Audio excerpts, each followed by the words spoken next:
मेरा नाम दिव्येंद्र चक्रवर्ती आरसीएम में कार्यरत हूँ। मेरा प्रथम प्रश्न है, कुंडलिनी को कितना जागृत करना चाहिए कि संसार में रह के हम उसको सहन कर सके।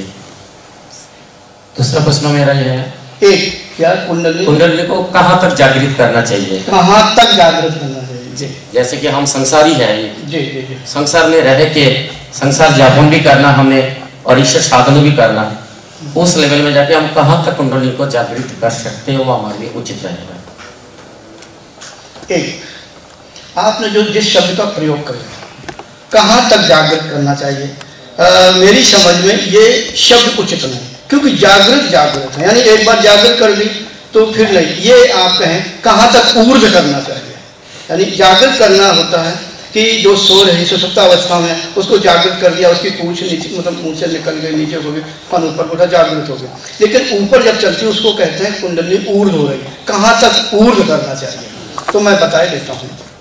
देखो आपने कहा हम गृहस्थ में हैं, और मैं अभी कह रहा हूँ कि मेरे खुद शिष्य गृहस्थ में है, मेरी गुरु माता गृहस्थ में थी, मेरी जो गुरु माता है वो भी गृहस्थ में थी, हम सभी गृहस्थ के ही हैं, तो क्यों नहीं आ गए। अच्छा कहाँ तक, मैं तो कहता हूँ कि बराबर जहाँ तक वो पूर्ण कुंडलिनी को यानी इतना आप अभ्यास करें, इतना अभ्यास करें कि आपकी कुंडलिनी यानी पूर्ण यात्रा करते हो जाए, गृहस्थ से अवरोध नहीं। हाँ मैं कुछ बातें गृहस्थों को बताता हूँ,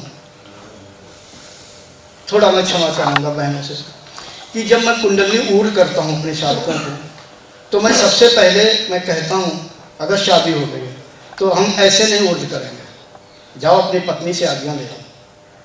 और मैंने जितने साधक जो हैं हमारे वीडियो में भी 2-3 साधक दिखाई देते हैं, मैंने उनको भी बोला कि पहले आज्ञा ले जाओ, क्या आपकी पत्नी सहयोग करेगी आपके योग में। अगर उसने हाँ किया, मैं नहीं मानता, मैं कहता हूँ कि भाई ऐसे नहीं, मैं क्या दूसरे व्यक्ति को भेज देता हूँ, कहीं ऐसा तो नहीं कि वो कहते नहीं दबाव दे के कि हाँ कर देना, गुरु जी से कुंडलिनी अपनी योग करवा लें, फिर बाद में देखा जाएगा। तो कुल मिला करके मैं 6 महीने का ब्रह्मचर्य चाहता हूँ, बस फिर आगे कुछ मैं वहाँ फिर तरीके बताता हूँ। 15 दिन मतलब शायद आप समझते होंगे। तो यानी ये मार्ग गृहस्थ का मार्ग अवरोध नहीं है, गृहस्थ में रह कर के बिल्कुल आप साधना कर सकते। इससे बड़ा मैं और क्या बताऊँ कि मेरी गुरु माता है, मेरी अन्य बहनें हैं, ढेरों बहनें हैं, महाराष्ट्र में सैकड़ों नहीं हजारों बहनें हैं, अच्छी खासी साधना कर रही हैं। और मैं इधर उत्तर भारत में भी कई बहनों को साधना सिखा दूँ गृहस्थ में। तो गृहस्थ में रह कर के बिल्कुल आप साधना कर सकते हैं, गृहस्थ अवरोध नहीं बल्कि बहुत बढ़िया जीने का एक तरीका है कि आप दोनों मार्गों में चल सकते हैं, लेकिन थोड़ा हम संयम का पालन करना। मेरे प्रश्न और है जी, कुंडलिनी जागृत करने के लिए सुदर्शन क्रिया कितना लाभदायक है, इसमें कितना सहायक है।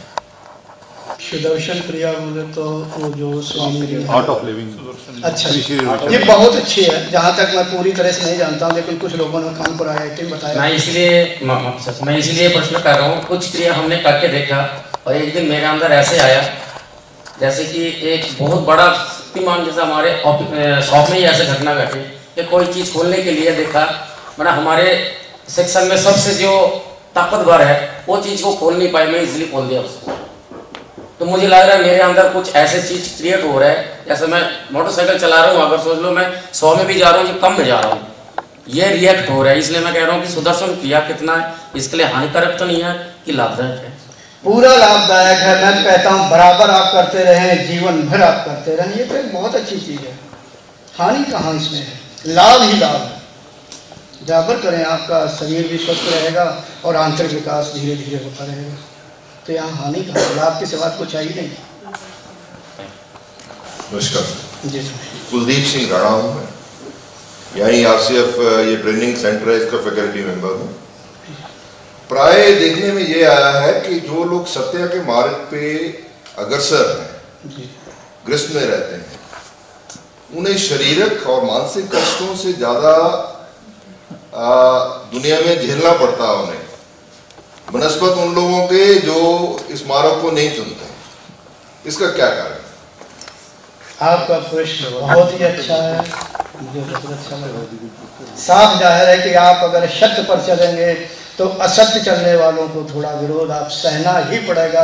ये अभी से नहीं, आदिकाल से होता चला आया है। लेकिन एक फायदा होता है, लाभ। जो सत्य पर चलता है वो भले ही कष्ट झेले, भले ही समाज के विभिन्न प्रकारों की परेशानियां उठानी पड़े लोगों के द्वारा, लेकिन उसके अंदर आत्मबल बहुत बड़ा है। अब उसके अंदर स्वयं वो कभी किसी से डरता नहीं, डर शब्द नहीं रहता, निडर हो जाता। मैं तो ये कहता हूँ प्रत्येक मनुष्य को निडर होना चाहिए। क्यों कि मूल स्वभाव से वो निडर है, लेकिन हमारी अज्ञानतावश हमारे अंदर कुछ ऐसे कर्म हो गए कि हम डरने लगे। क्यों डर रहे हैं? किस चीज़ से डर रहे हैं? हम एक चेतन तत्व हैं, हमें नहीं डरना चाहिए।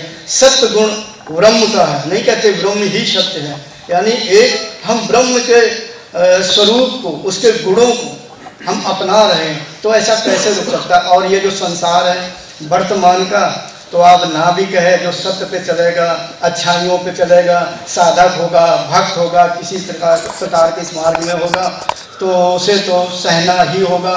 और ये बात आपके जीवन में क्या, मैं तो बहुत भारतवर्ष घूमता हूँ, ज़्यादातर होता है। आप तो आप हो, मेरे साथ भी यही होता है। पता नहीं लोग मुझे क्या क्या कह देते हैं। अब भी यूट्यूब पे पड़ा होगा और ईमेल पता नहीं कितने आते हैं, और क्या क्या लोग कह देते हैं। मतलब कहने का अगर उनकी समस्या का समाधान नहीं हो, कुछ मांग करते हैं। बात सत्य की है, बिल्कुल अवरोध आता है, क्योंकि सत्य का अकारण ही असत्य अवरोधक होता है। मैं किसी व्यक्ति विशेष को मतलब नहीं कहूँगा कि लोगों का एक स्वभाव होता है सत्य पर चले, क्योंकि ऐसे किसी आप मान लो सत्य पर चलते हैं तो जो असत्य का अनुसरण करता है लगभग सभी होते हैं। मतलब सबको मैं आरोपित नहीं करता हूँ, क्योंकि ये जीवन है। अगर असत्य पर नहीं चलेंगे तो भी जीवन जीना बड़ा मुश्किल हो जाएगा। कैसे? उदाहरण, एक छोटा सा उदाहरण। मैं असत्य के लिए किसी को नहीं कहता हूँ, मैं हमेशा कहता हूँ सत्य पर चलो। आप मेरा जीवन देखेंगे, मेरा तो दुख से भरा हुआ है, घोर कष्टों को मैंने झेला, सिर्फ सत्य पर चला हूँ। हमारा ये मतलब कि इतना कटु सत्य ना कहें कि किसी को बुरा लगे, प्यार से सत्य कह दें, कोई बात नहीं। ये देख लें कि दूसरे को बुरा तो नहीं लगेगा। ये मतलब एक और बात होती है, कटु सत्य ना कहें, उस जगह चुप्पी साध लें या जगह छोड़ दें। हमें इतना बड़ा नहीं तो विरोध ज़्यादा बढ़ जाएगा, एक समय इतना बढ़ जाएगा कि दुखी हो जाएगा, नहीं जो भी बोलेगा।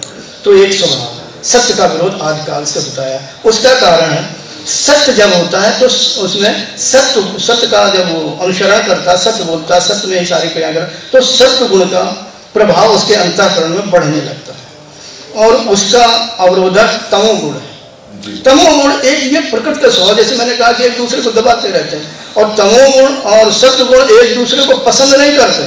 जैसे प्रकाश और अंधकार एक दूसरे को पसंद नहीं करते, एक ही उपस्थित रहेगा। जैसे इस समय यहाँ प्रकाश फैला हुआ, अंधकार लोग अंधकार पसंद नहीं करते, प्रकाश बंद होगा, अंधकार अपनी उपस्थिति दे देगा।